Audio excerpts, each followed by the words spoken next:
നമുക്ക് ലോട്ടറി എടുക്കാതെ ലോട്ടറി അടിക്കുമെന്ന് വിചാരിക്കാൻ പറ്റില്ലല്ലോ. അതുപോലെ തന്നെ ഡോക്ടർ അവിടെ നിന്ന് ആകെണ്ടായാൽ മാത്രം പോരാ, അതിലേക്കുള്ള സ്റ്റെപ്പുകൾ കൂടി നമ്മൾ എടുക്കണം. നിങ്ങളുടെ ഒരു പക്ഷത്തെ എക്സാമുകൾ നടക്കുന്നത് മാർച്ചിൽ നടക്കുമായിരിക്കും, +2 എക്സാം കഴിയുമായിരിക്കും. പക്ഷേ നമുക്ക് നീറ്റിനായിട്ട് അപ്ലൈ ചെയ്യേണ്ട സമയങ്ങൾ ഈ സമയങ്ങളിലാണ്. അപ്പോൾ നീറ്റിനായിട്ട് അപ്ലൈ ചെയ്യാത്ത കുട്ടികളുണ്ടെന്നുണ്ടെങ്കിൽ അവരായിരിക്കും അപ്ലൈ ചെയ്യുക. ഡോക്ടർ എന്നുള്ളതിന് മാത്രമല്ല, ഹെൽത്ത് കെയറിന്റെ എല്ലാ പ്രൊഫഷൻസിനും നീറ്റിന്റെ സ്കോർ കാൽക്കുലേറ്റ് ചെയ്യുന്നതായിരിക്കും.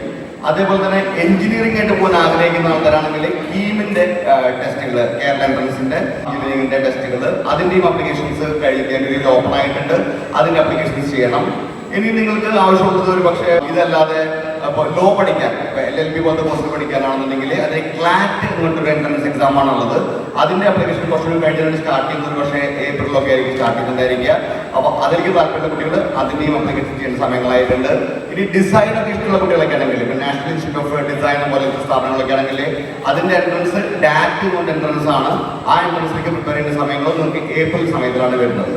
ഇനി വിദേശത്തേക്ക് പോകുന്ന കുട്ടികളൊക്കെ ഉണ്ടെന്നുണ്ടെങ്കിൽ അവർക്ക് ഒരു പക്ഷേ IELTS പഠനം നടത്തുന്ന സമയങ്ങളാണ്, ജർമ്മൻ ലാംഗ്വേജ് പഠിക്കാനുള്ള സമയങ്ങളാണ്, ജാപ്പാനീസ് ലാംഗ്വേജ് പഠിക്കാനുള്ള സമയങ്ങളാണ്. ഇതൊന്നും നിങ്ങൾ പരീക്ഷയ്ക്ക് മുമ്പ് ചെയ്യേണ്ട, നിങ്ങൾ എക്സാം കഴിഞ്ഞിട്ടാണെങ്കിലും മതി. നിങ്ങൾക്ക് പ്രിപ്പറേഷൻ അതിന് വേണ്ടിയിട്ട് ഉണ്ടായിരിക്കണം.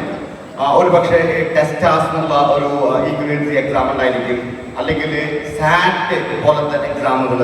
ഇതൊക്കെ നിങ്ങളുടെ ഫർദർ എഡ്യൂക്കേഷന് എപ്പോഴും ആവശ്യം വരുന്ന കാര്യങ്ങളാണ്.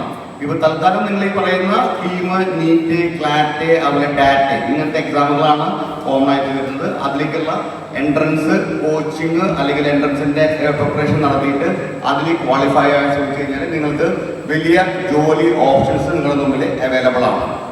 ഇനി നഴ്സിംഗ് പഠിക്കാൻ താല്പര്യ കുട്ടികളാണെന്നുണ്ടെങ്കിൽ നീറ്റ് എഴുതുന്നതിനൊപ്പം തന്നെ നിങ്ങളിപ്പോൾ കർണാടകത്തിൽ നോക്കുകയാണെങ്കിൽ അവിടെ കർണാടകത്തെ എൻട്രൻസും കൂടി നിങ്ങൾ ചെയ്തു വെക്കേണ്ടത് അത്യാവശ്യമായിട്ടുള്ള കാര്യങ്ങളാണ്.